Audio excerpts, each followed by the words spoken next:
on board KCAA's Inland Talk Express. KCAA, Loma Linda, 1050 AM, the station that leaves no listener behind.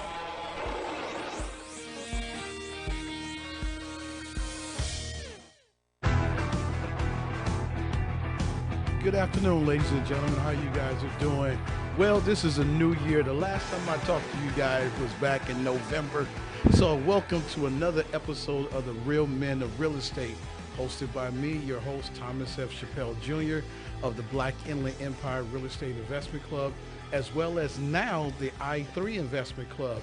And the I3 stands for Inland, like Inland Empire, Investing, and Innovation. So you can check us out on our social media accounts, Facebook, YouTube's, and meetup.com for real, LinkedIn and all the different places, or you can contact me at my phone number, area code 404-844-1828. Once again, that's area code 404-844-1828, or my email, which is thomaschappelle33@yahoo.com.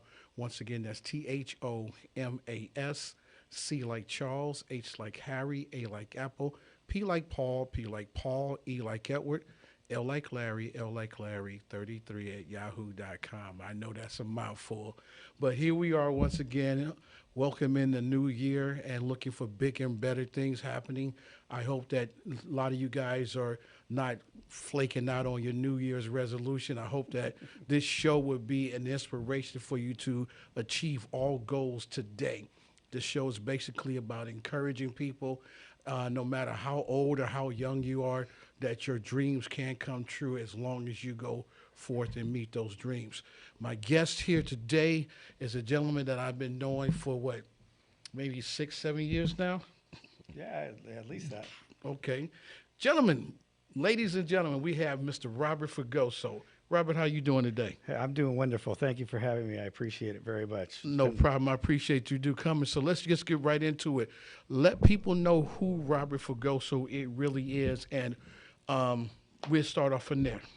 Sure. So I guess, all in all, really, I'm a real estate investor. And at the end of the day, I am just kind of in that whole business. And, you know, I've been around now for over 3 decades. So really at the end of it, I feel like I've touched just about every aspect of real estate for the most part. You know, from when I got started off, I was wholesaling houses, although they didn't call it wholesaling back then. And I got into flipping after that. Then we did a pretty large hard money company. It's one of the largest in the country now. And, syndicated apartment buildings, built new construction. I've had 2 construction companies. I mean, it's basically real estate for the most part. All I've done outside of a job that I had in high school, which was just telemarketing. Wow, telemarketing to real estate. So, and going back, you said that right out of high school you did telemarketing, and was that something that you just chose, or you just at that point needed a job? You know, there was an ad, if I remember correctly, it was in the Penny Saver, and... Well, you taking it way back, I'm taking it way back.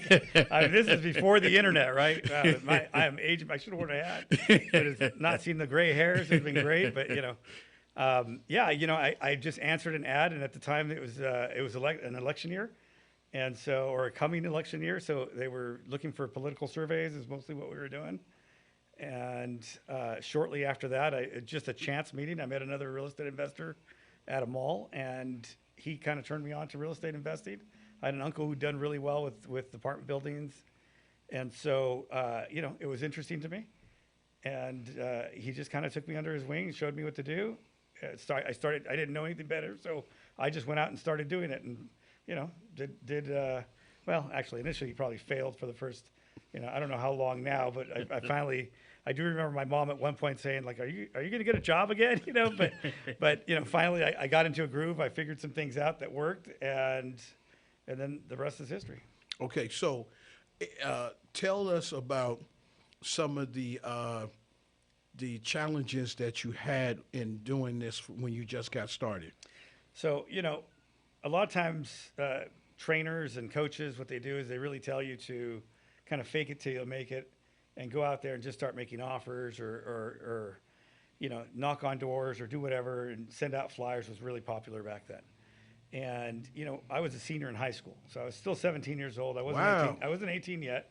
Okay. And, you go out there and you start, I took his advice and I knock on people's doors and I'm like, hey, I want to buy your house cash. And they're like, right. yeah, you're get on your Schwinn and get out of here. He said Swin, ladies and gentlemen.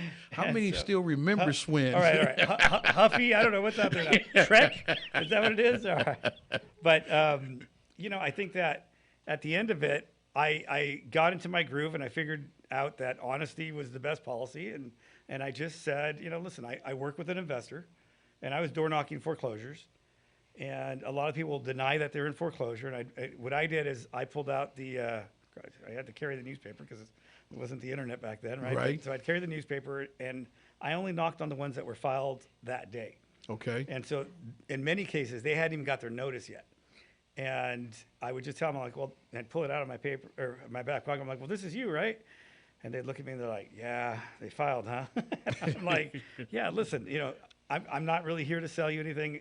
I'm just starting the business myself, but I work with an investor. And what he's going to do is just explain the whole process to you rather than you going and paying an attorney or doing something. I mean, you can still do that, but he'll show you how everything works and you'll get basically free advice initially, and then you can decide a plan. One of the things he's going to present to you is that he'd like to buy your house. And if that's the best option for you, maybe you work with him, maybe you work with someone else, but at least you've got all the information. And that was my entire pitch. And so people were like, all right, well, that makes common sense. I'm going to get free information, and that's it. And I think because I was 17, I was probably harmless looking, and so they would come in or they'd let us into the house, and we'd analyze it.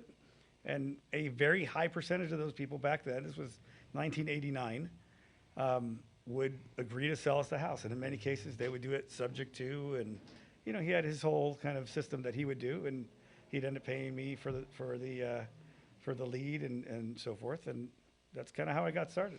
Well, let me ask you this, because a lot of people that are getting started doing, as they call wholesale, because a lot of people can't differentiate between wholesaling and flipping when they're really one and the same. The only difference is that you get your money quicker on the buy side when you first buy it, and then if you flip it, then you would have to wait until after it's been remodeled and go through escrow and get it on that side. So were you nervous at 17 going knocking on people's doors and talking to them about their house, their finance situation? Here's the thing, right? When you're 17, you're kind of fearless. Correct. Because you don't really know anything about either liability or what, hey, this is scary. I just did it because I was told this is what you go do. Right. Right. And so because of that, I think, I had success early on. But, it did take a little while before you just get into the groove of what your pitch is. I had no sales training, no anything. It was just going out there and trying to figure it out. And so what the biggest thing I want to capture is that for someone that's new and want to actually do this and not go through the points of not being afraid, how would you get them to understand how they can do this? Okay, so I had a lot of challenges early on because I didn't really know anything, right? Right. And one of the problems when you first start is that you know enough to kind of be dangerous, but not enough to actually transact. Correct. Right, and so that drives the fear for people. And I think that the best way to do that and to get educated is to either find a coach, find a mentor, find someone who's doing it, and get out there and doing it. But more importantly, what changed for me was that I started researching and doing a lot of homework and looking at who else was buying properties and what they were buying properties for, and seeing what the marketplace was at that time. So that same process now I still do today. And what people don't realize is that, if you're, let's say, watching YouTube or, getting a lot of this free advice, sometimes it's dated, right? And the stuff that worked 6 months ago doesn't work today. Correct. And especially now, there's things that are changing right now. I mean, in a very, very significant way with like Chad GPT and all these other things and how you can market and how you can do outreach. And it's going to like really change the landscape here for real estate in the next 12 months in a significant way, I would say. And so if you're not on top of it and just consistently doing that homework, you're going to miss out. But if you're new, the best thing that you can do is don't look at yourself like an investor. Look at yourself like an order taker. Oh, okay. Right. And that's really what I did. And so I started looking and seeing, okay, you'd put like just nowadays, right? You can pull comps, pull comparable sales. And now all of this information is pretty readily available online. So you can see who's buying these fixer-uppers, or better yet, the easier way is look and see who's selling these houses that are completely remodeled, and then backtrack from there and then see what they paid, connect with them via skip tracing tools, and reach out and just make some phone calls and connect with those investors that are active, because what they're going to do is they're going to tell you what the market, whatever marketplace you're in, it doesn't matter, right? They're going to tell you what they would be willing to pay for other properties, and that creates a market, right? And then all you got to do is now go out and find the homeowners and connect with them and fill that need. Okay, we gonna take a commercial break here. We're gonna come back with our guest, Mr. Fregoso, talking a little bit more about real estate. Thank you for listening to the Real Men of Real Estate.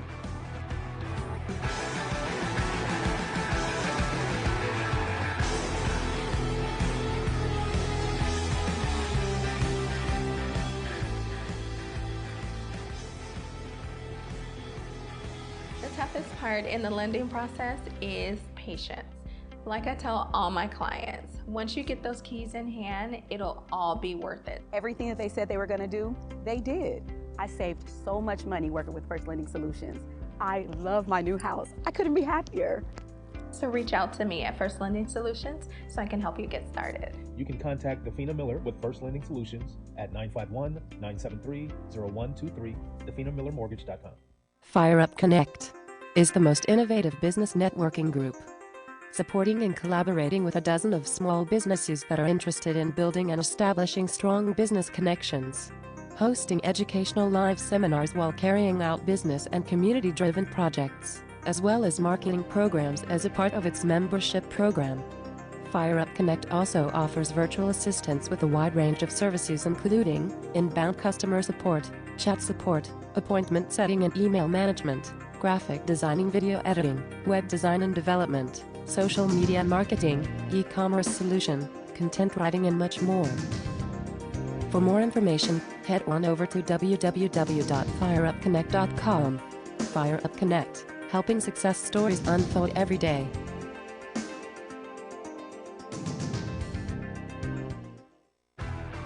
Real Men of Real Estate. Men of Real Estate radio show here on KCAA. Boats, mortgages can be purchased. All of us want to live in thriving communities. Basically, go to the radio station, KCAA radio.com. You can find us on your dial at 102.3 FM, 1050 AM, as well as 106.5 FM.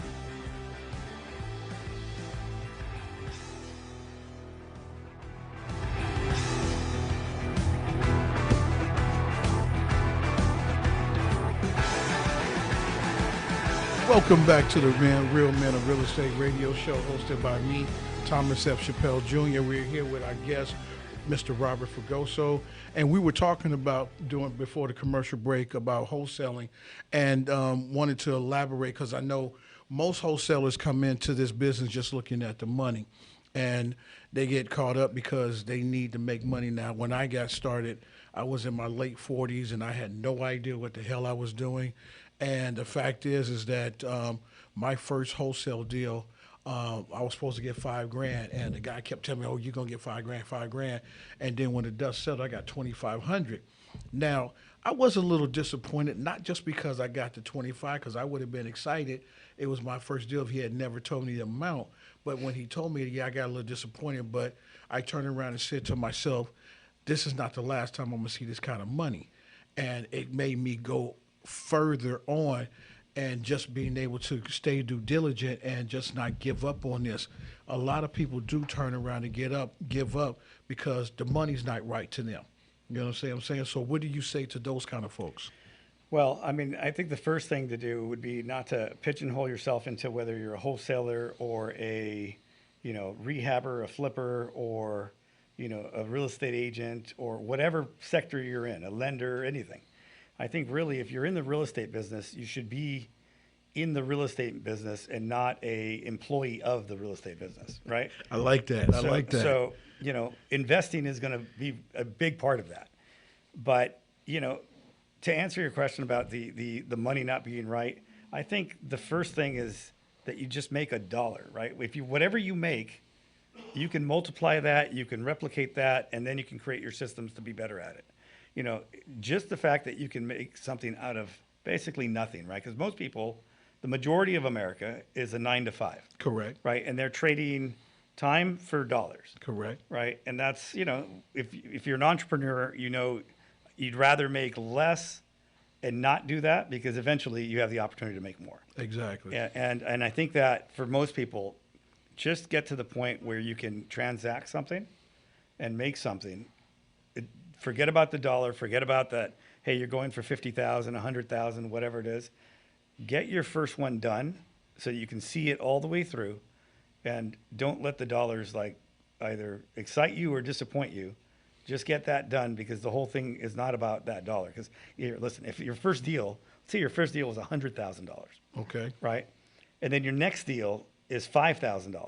You're going to feel like a failure because you're going to look. It's like, well, what did I do? Exactly. I did something wrong. Exactly. Right, and $2,500, you only got. I mean, well, you still go down, but really, you can go up significantly higher, which I'm sure you have already. And that's what happened. Right. That's why I said I would never let this stop me, you know, because I made 25 versus $5,000, you know, and to that point, how many actual wholesale deals that you did before you start flipping? You know, it's been 3 decades, man. You know, I don't know. I mean, at this point, I know that when we counted and just looked at transactional history back in, like, it was probably 2014 or 2013, it was 10,000 plus. So I just say 10,000 plus now because I don't really keep track of it. Okay, so if I had to guess, it was probably like 30 or something like that, 30 or 40. It was significant, but you know, the way I actually met the first investor for me to do it was I had an ad running and I forgot what newspaper, but he called me off of the ad, and the ad said, you know, I buy houses, any area, any condition, bird dogs, brokers, finders, bring me your deal. I think that was the whole ad, and then my phone number. And he calls me up and he's like, you know, this is going to sound like a stupid question. He said, but what the hell's a bird dog? Right? And so he goes, I know what a broker is. I know all this stuff. And I started laughing and explained to him. I said, it's basically a finder, but, you know, finders already have the property already under contract or it's packaged up. A bird dog is really someone who is the neighbor who's, hey, this person's going to sell their house, and why don't you call them? That's it. They don't know anything. They know nothing about it. They just basically give you an address and phone number, and maybe not even a phone number. And so so that was the bird dog. So he was like, oh, okay, well, what are you doing? I explained to him what I was doing. And he just very straight out just said, oh, well, next time you get a deal, it sounds good. He goes, call me up. I'll put up the money for you. I was like, all right. At that point, I was, I think, 19, maybe, something like that. Okay, so now moving from wholesaling into flipping, transition for you was very smooth because you was already doing the wholesale part, finding deals and whatnot. So in your flipping life, you know, how did that come about? You know, it was just this phone call that really opened up that opportunity. I had asked the investor that I was working with, that I was wholesaling a lot of these contracts to. I'd asked him if I could be a part of some of the deals, and initially he had said no. He actually messed up just bragging. You know, he did. He was bragging that someone else had brought him this deal, and he's like, "Oh yeah, you know, you're not the only." Because I was bringing him a fair amount of like contracts, right? And he was bragging about this other guy who brought him a deal. I'm like, "Oh well, cool. How much is that deal?" He goes, "Yeah, you know, you're not the only guy. I paid this guy $5,000, and he was only paying me like $500 to like $750 a contract." Wow. I mean, I was young. I was, you know, so right? Exactly. I mean, just in '89, you know, you're doing this kind of part time. You're making $4,000 or $5,000 a month. You're thinking like, wow, that's great, right? This is great. I'm rolling. Right? Exactly. And so, you know, he basically he bragged and he's like, yeah, I just paid this guy $5,000. I'm like, oh man, that's got to be a really good deal. I'm like, oh, tell me about the deal. He tells me about the deal. I'm like, wait a minute. Like, my deals are better than that deal, right? And I will never forget his exact words were, he had no comeback. And he's like, well, you know, I mean, I have to teach you everything. And I'm like, all right, I got it. You know, I'm paying for my education. You know, I don't realize I'm paying for it, but I'm paying for my education. Exactly. Right. And so, you know, the next house I went to, I'd set an appointment, and he comes in, and when he comes, and this is again pre-internet, so it was all mailers and postcards that people would send. And, you know, they agreed to sell him the house, and I tell the people, I'm just like, hey, listen, I'm kind of new, I'm getting started. What I'd like to do now, we've kind of made a transaction, we've got an agreement. I'd love to give you $100 for you guys to go to dinner, but I'd like to buy all of the mailers and postcards that you guys get. I'm sure you're getting tons of them. They're like, oh my God, we got stacks of them. And I said, I'd love to network with other investors. And he looks at me like, oh, got it. Right? Now he's got competition. But when we walked out, he's like, well, why'd you, they would have probably just given it to you. And I said, yeah, I know, but for $100, they're going to go have a nice dinner. They're not going to worry about it. And if you're in real estate buying, you know, basically there's a right to cancel that they have, right? When they're in foreclosure. And I said, well, this is pre-internet. I said, so I just took away all of our competition for $100. Exactly. Right. And so he looks at me, he's like, oh, that's pretty genius, man. That's, you know, and so but I did get all those names and numbers. And then the next morning started calling all of those investors. Hey, what would you pay for this contract? Hey, what would you do that? What are you looking for? And more importantly, I was just asking, you know, I'd love to do some of these flips on my own with like another investor or partner. I need a money partner. And, you know, as I was asking that, I don't know if I just put that into the universe, but then the guy who called me off of the ad, like within probably a week or two, just kind of that manifested. And so we did a bunch of fixer-uppers, and I can tell you the first fixer-upper was a terrible rehab I did. You know, it was a very, very light rehab. I was embarrassed. In fact, like many years later, I drove by, I'm like, man, I almost want to just knock on their door and say, can I just remodel your house again? You know, that was kind of my Tonka toy type rehab there. It was my first rehab. But yeah, we fumbled through it, made money. It was a HUD house. And back then it was, you know, a lot of South Central. We'd go into shortly after the Rodney King riots when I started rehabbing. So, you know, you're going into the areas and you got to get in and out of there early because there was, you know, this very active gang wars that were going on. Right. You know, and it was really kind of a little bit of a war zone. So, but there was money to be made in helping that community. So, well, the thing that got me and a lot of people don't know how to do is strategize and saying that, let me buy, because that would mean a lot to them that you bought the mailers instead of just saying, may I have those? And yes, they would have probably gave it to you for free, but that lets you know that you have their best interests at heart, right, that you're not taking advantage of them, that their time and energy is valuable, so you want them to understand that.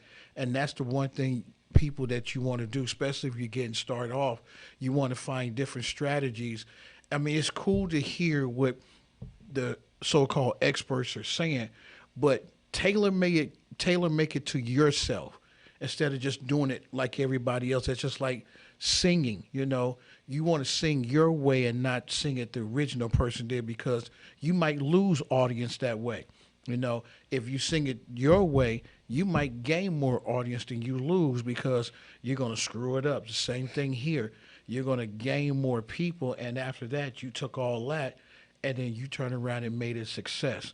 A lot of people don't understand that. That's a good idea. I appreciate you telling that. Yeah, a lot of times with like trainings and coaches, they teach you, you know, sales technique. Exactly. Right. And the problem with sales techniques is that, and I think that the connotation when people say, hey, I'm in sales, is that, you know, they feel like my job is to convince something or someone to do something, right? I've always looked at sales differently.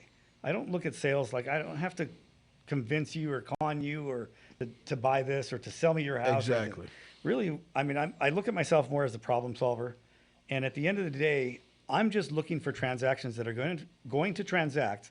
And I figure out if I can add value, I can insert myself into that transaction, whether I'm a lender, an investor, a buyer, you know, I'm helping them flip their own house, whatever it is that I'm doing, I'm just looking for opportunity. and that brings opportunity for our company. All right. Well, I appreciate that. Ladies and gentlemen, we're going to take another commercial break with our guest here, Robert Fregoso. We'll be back shortly after the break, and we'll continue on. Thank you for listening to The Real Men of Real Estate.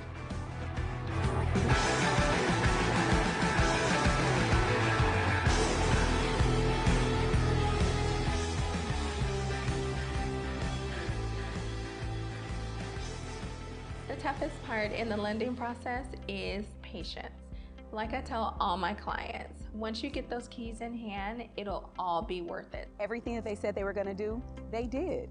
I saved so much money working with First Lending Solutions. I love my new house. I couldn't be happier. So reach out to me at First Lending Solutions so I can help you get started. You can contact Defina Miller with First Lending Solutions at 951-973-0123, definamillermortgage.com. Fire Up Connect is the most innovative business networking group, supporting and collaborating with a dozen of small businesses that are interested in building and establishing strong business connections, hosting educational live seminars while carrying out business and community-driven projects, as well as marketing programs as a part of its membership program.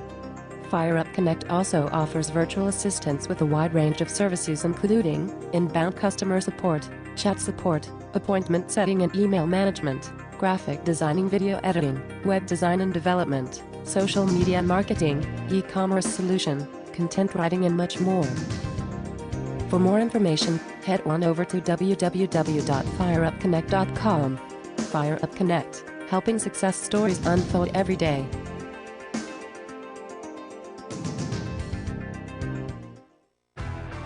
Real Men of Real Estate. Men of Real Estate radio show here on KCAA. Boats, mortgages can be purchased. All of us want to live in thriving communities. Basically, go to the radio station, KCAA radio.com. You can find us on your dial at 102.3 FM, 1050 AM, as well as 106.5 FM.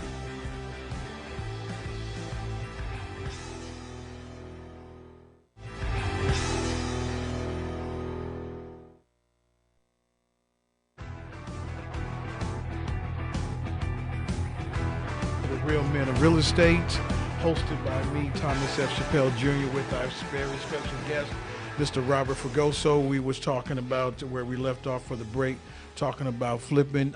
You said that you wanted to introduce a little story here, so I'm going to let you go ahead and do that. All right. So Thomas actually referred a buyer here, or I guess a seller.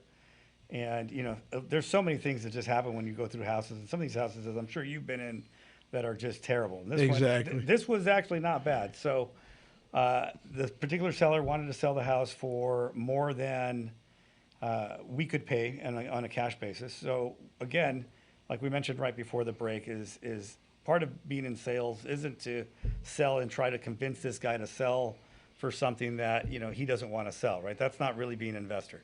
What we're trying to do is just figure out how we can inject ourselves in that transaction that looks like it's going to transact. And so in this particular case, you know, his house needs work. He doesn't have the money to fix it, right? So we're going to put up the money for him to fix it possibly. And the discussion was really surrounding what was going to be the best scenario for him rather than trying to gear him towards just selling, right? And so the options that were presented to him were, you know, you could sell it as is, right? You're going to get much less. You can fix it up. We can do minor repairs, and you're going to get a little bit more. We can totally fix it up, and you're going to get the most, right? Right. But at what cost? And so what's the return for that investment, and is it worth it for him to do? And then the other options were, you know, he's really tried. One of the reasons he wanted to sell it was so that he could buy another property, you know, but he's concerned about cash flow. So he wanted to take all of this equity so he could keep the payment the same and move to a different area. And he might be able to accomplish that by either, you know, adding an ADU or converting the garage to an ADU, Okay. fixing up the house on a minor basis and increasing the income. So his income can go from like $2,500 because he's low under market rents right now to, if he fixed up the house, he'd probably get $3,200, $3,400 for the house the way it sits, Right. after being remodeled. And the remodel is a different remodel than obviously if you were flipping it. Correct.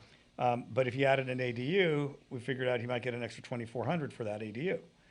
And so all of a sudden you're getting $5,800 off this property, which would, after paying all of the expenses, would probably cover a $650,000 mortgage.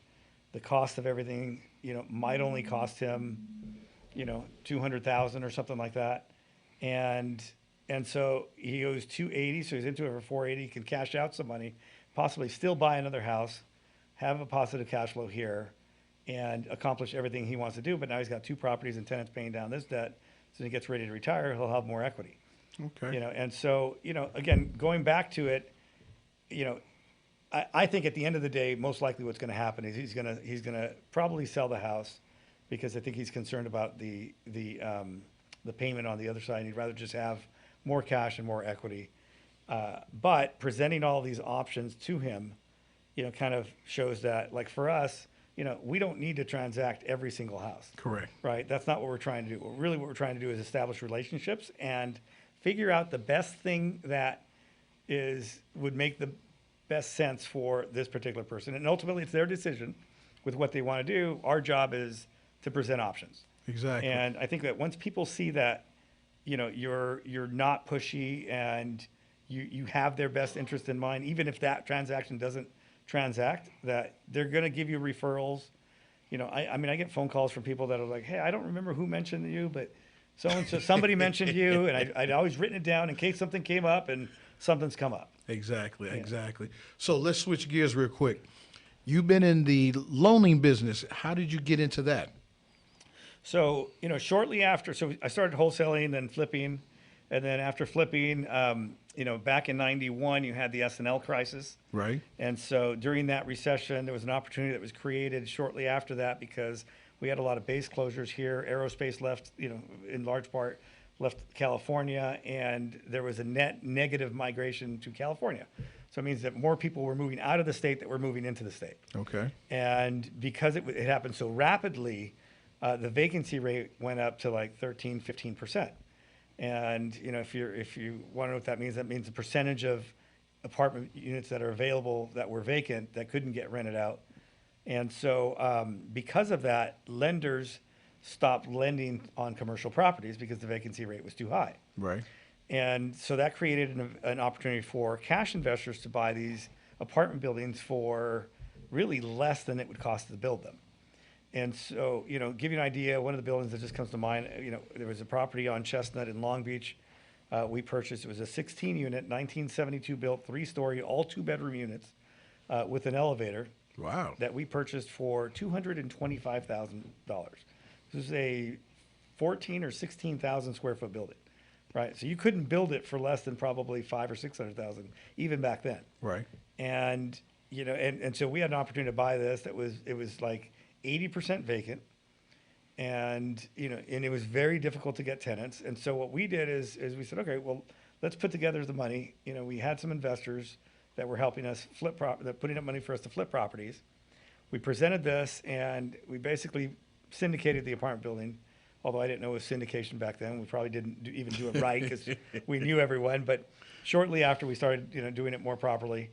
And what we did is we ended up just kind of working with them, where we managed the building. We took an equity position as well, and fixed it up, and then started renting it out. Now we thought, hey, we're going to fix up these units, and they're immediately going to rent out. They didn't immediately rent out. So I read a book that was called Guerrilla Marketing, and it didn't really talk anything about, like, here's how you rent out units. Right. But really, it just kind of got your creative juices flowing on things that you could do and things that you can try. And one of the things that we came up with was, let's hire some people to go door to door and drop off flyers and tell them we've got these units that are fully remodeled, right? Rather than there just be a sign or ads in the Penny Saver and newspaper and what have not. And so they started doing this. We started getting a little bit more phone calls. And then I don't know what happened. Something clicked. Oh, no, we rented some of them out. And then within like a month, they'd stop paying, and we'd have to go through an eviction. And we're like, and so out of frustration, we're like, well, how can we eliminate this from happening? Because back then, people, like owners, were so desperate for tenants that what would happen was that you'd say first month free, last month free. And so people knew that they could move in, no deposit. Right. Right. Get the first month free, And everyone wanted just to have bodies in there, because if you didn't have bodies, what was happening is people were breaking in and stealing stuff.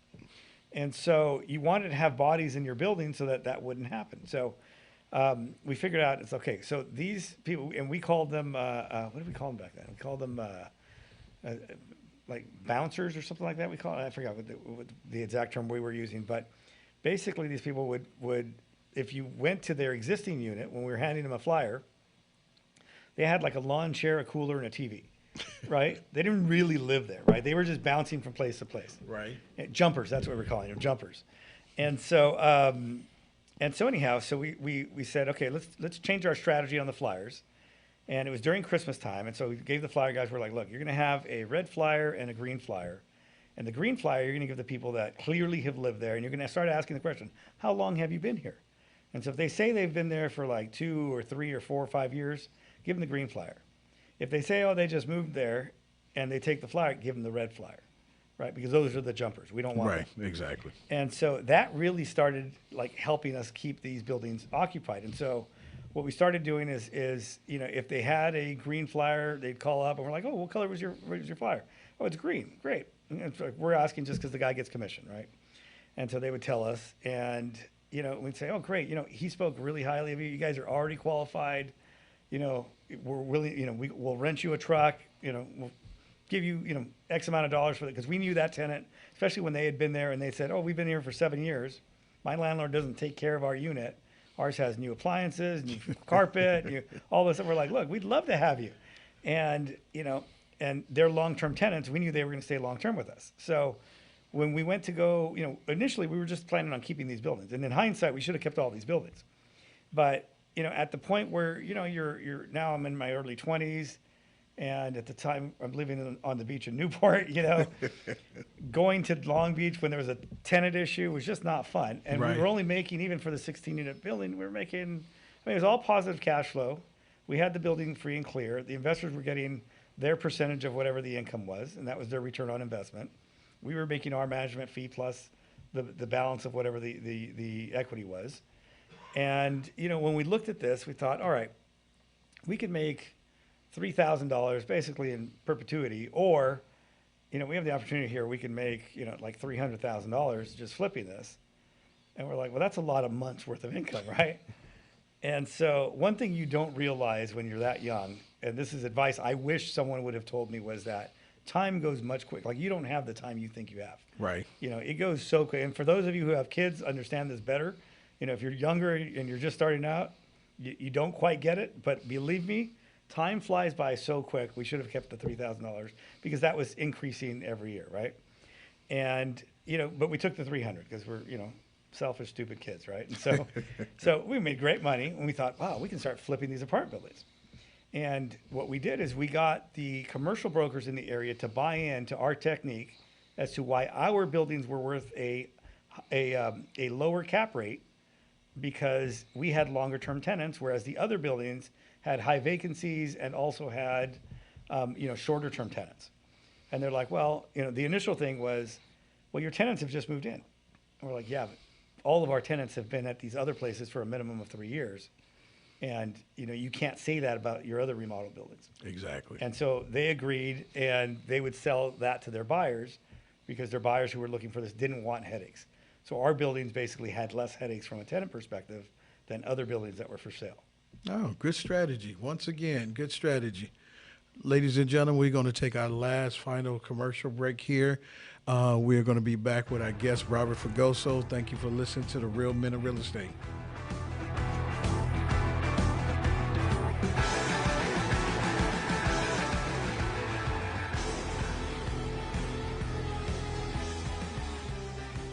The toughest part in the lending process is patience.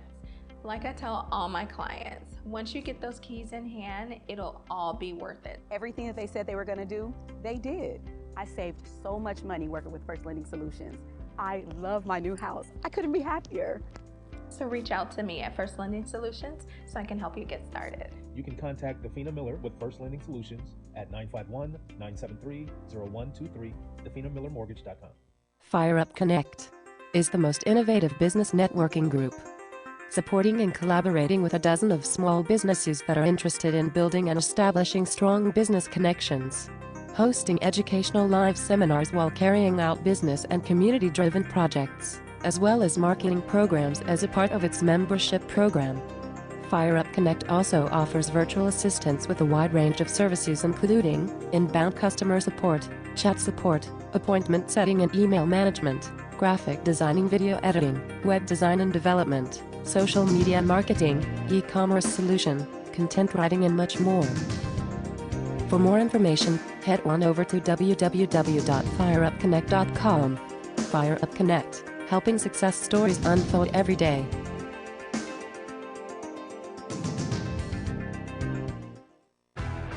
Real men of real estate. Men of Real Estate radio show here on KCAA. Boats, mortgages can be purchased.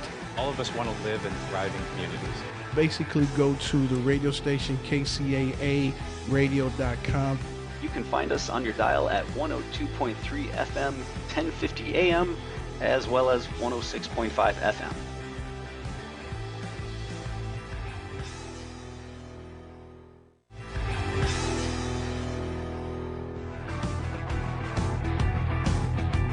Welcome back to the Real Men of Real Estate, hosted by me, Thomas F. Chappelle Jr. We're here with our special guest, Robert Fagoso, and before the break, we were just talking about basically how he was started in the financing side. So I'm going to switch gears and say, what is your best, or do you have a best area that you like working in? Geographically or just sector of the business? Just both sides. Both sides. Geographically for me, on the lending side, we can do most of the continental U.S. On the flipping side, it's really LA and Orange County here in Southern California.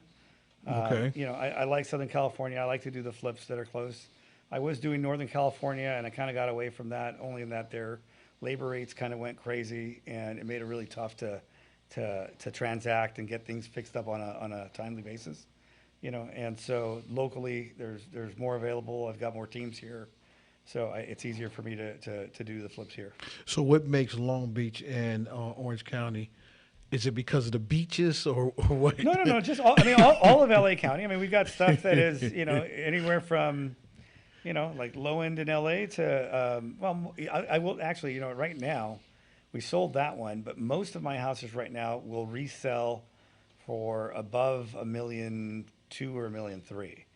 And I think that's just kind of the way the opportunity came. Okay. It's not necessarily by design. If I had a choice, I'd rather flip more houses that were going to resell between 800 and $1.2 million right now than the ones that I've got. Although, sometimes these deals are great. I'm not a huge fan of the little, like $200,000 houses. It's the same amount of work, and to make $40,000 versus $150,000 or $200,000 on a house, I'd rather make the larger chunks. So. Might as well reach for the stars instead of But sometimes you do got to start, small and then work your way up, and things like that. Now, I'm going to ask you this question. I've heard you say it a lot of times, and some people don't really understand it when I regurgitate it.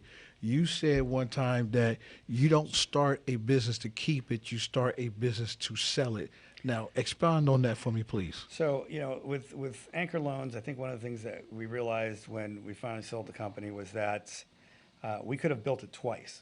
We started that company in '98. And, we could have sold it probably in the early, 2003, 2004, when the market was heating up. The non-competes would have ended after or during the Great Recession, and we could have done it again. But by the time some of the partners were getting older and said, hey, how do we exit this? How do we get our money back out of the company? How do we do all that stuff? And really the way to do that was to sell it. And so we had to reposition everything that we were doing in order to make that as a sale. So what you don't realize when you're in a company and you're making money and you're going along was that, you have to really have a planned exit, even if you never take that exit. It's like a parachute, right? And so, but going with the mindset of, hey, we're going to exit, gives you a completely different mindset when you're building the company. And the reason that's important is that most people, they build these companies and the companies are surrounded around them. So they trap themselves. right? And one of the reasons franchises are so like attractive to people is that it comes with all of the systems so that the franchisee doesn't necessarily get trapped in the franchise, right? Correct. It's, here's the systems you're hiring, here's what you hire, here's the people, here's how you train them, here's the manuals, here's everything. Well, when you take the same approach for whatever company you've got, doesn't matter what company, even if it's a restaurant, whatever it is, but you take that same approach, you start to build enterprise value. And if you are not center of the universe for your company, Right. your company is going to have more enterprise value. And sometimes that enterprise value is going to surpass in a very significant way whatever your revenue is. So let's say you're making, a couple $1 million a year, or like the company our size was making significant amounts of money. When you go to resell, you might get, in a normal market, 6 to 7 times EBITDA, which is your net revenue. And you can get 8 times if it's got potential for growth. And if it's got the potential to change a marketplace, you can get as much as, 10 plus times. And so if you're making, let's say, just, round numbers, right? Let's just say your company's now making $10 million net. And you have an opportunity to sell because you want to retire, and you can get out and make $80 million on a hit. And your non-competes are only going to end in, let's say, 3 years or 2 years or 5, whatever the number is. That's a big hit. And that alone, those big chunks, afford you the opportunity to do other things. So you have to look and see basically what you want to do. And even if you listen, like we talked about time before the break. Right. Time passes so quickly that I never would have thought, we talked about early on that, I was the youngest guy in this business.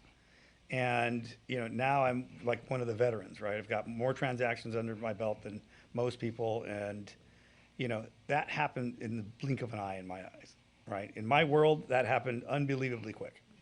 And so you should build your company with that in mind. But more importantly, if you build it that way, you have more freedoms. You have time to spend with your kids. You have time to, go on vacation, and the business goes on, and it's still making money. And, and here's the other thing that you got to realize is that when you build it with this in mind, you're not the smartest person in the room, right? You shouldn't be the smartest person in the room. You have to trust your employees. You have to trust the process that you've created so that they can do better. And we didn't figure that out till like much later in the game. And we hired a consulting company to come through our company and go through and say, hey, like, here's the roles we've got everyone in. Here's these personalities. And what we found out by having this third-party company come in was that we had so much double work going on, and the employees were like, I don't know, they just told me to do it this way. This is the way we do it. And one of the questions they would ask, is there a better way to do your job? And they're like, oh, yeah. And they became so much more efficient that it made the company better. Things that we were doing that was, made sense for us at the time we put that process in place no longer made sense. And the employees knew this, but because we're the bosses, they didn't really want to tell you, Right, exactly. So, that's the whole reason, really. You want to have an exit. If you want to sell, that chunk of cash might set you up, for the rest of your life. So we got a short window here, so if you could give me a twofold question real quick. If you had an opportunity to go back and talk to your younger self, what would you say? And secondly, how would people be able to get in contact with you? So I would say, I think the best advice would be this, is that always keep learning, right? I had a mentor early on that I probably didn't appreciate quite as much. I'm really fortunate that past clients have told me that I've helped them out and that I've been able to mentor them and coach them. I recently, now that as I'm getting older, and time starts running out, and that time's running out, you want to help more people. I got help, so I have a coaching program we put together that is free if you want it to be free. It's just slower. It's once a month. We do a free Zoom. If you want to learn quicker or get more involved, then there's fees for my time. But the reality is that I think that you don't need to be perfect, right? You just need to get started, right? And fumbling through the whatever process is, whatever business you want to do, just get started. Like, take the steps, whether it's a tiny step or a big step. Take the steps to go in that direction. if you never start moving in that direction, you will never reach that goal, period. And I wish that, early on people would have told me that. That is I would say one thing. The other thing would be that that I was taught, let's say earlier, different tax strategies, because I think that can really propel your net worth in a significant way. When you're starting out, and if you're starting from nothing, that's not something that's ever talked about. And then I would say that the last thing, let's see, what would the last thing be? No, I think those two things are probably pretty important. And how will people get in touch with you? So you can go to my website, robertfregoso.com, or you can email, if you want to reach me personally, it's it's robert@robertfregoso.com, or info@robertfregoso.com if you're just looking for information on the free seminars and the different mentorship programs. Well, Robert, I want to thank you for being a part of this and also being there every time I ask you. Yes. Yeah, don't forget, we're going to be on at the club here locally. Yes, I was getting ready to do that. Thank you. Right. If you want more Mr. Fregoso, on March 15th, he will be speaking on Zoom at the Black Inland Empire Real Estate Investment Club. So reach out, go RSVP on Meetup and all the social media. Also on February the 23rd, the one he's speaking at is going to start at 6 p.m.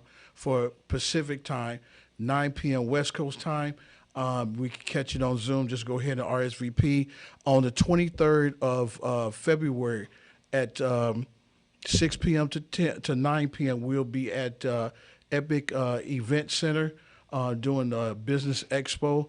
You can check us out on Meetup as well as I3 Social Club, and you can just RSVP there, or you can contact me at 404-844-1828.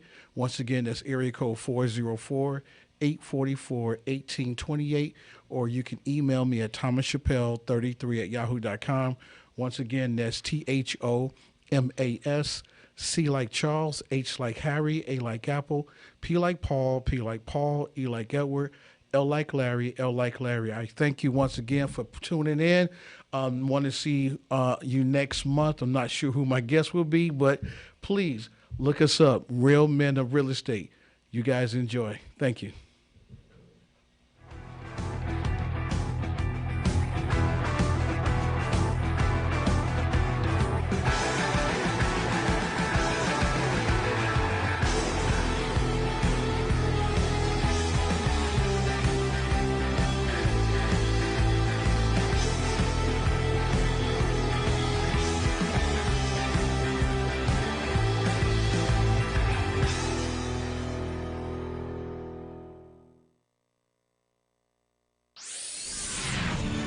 Southern California's Mind Spring. The legends you love and the best talk. KCAA Loma Linda. KCAA Loma Linda. KCAA Loma Linda. My name is Daniel Rudbari. I'm an attorney. I represent tenants against landlords. So if your landlord is making you live in substandard living conditions, bug infestation, cockroaches, rodents, mold, mildew, broken windows, lack of security, flooding, call me. You have rights. You can reach me at 877-384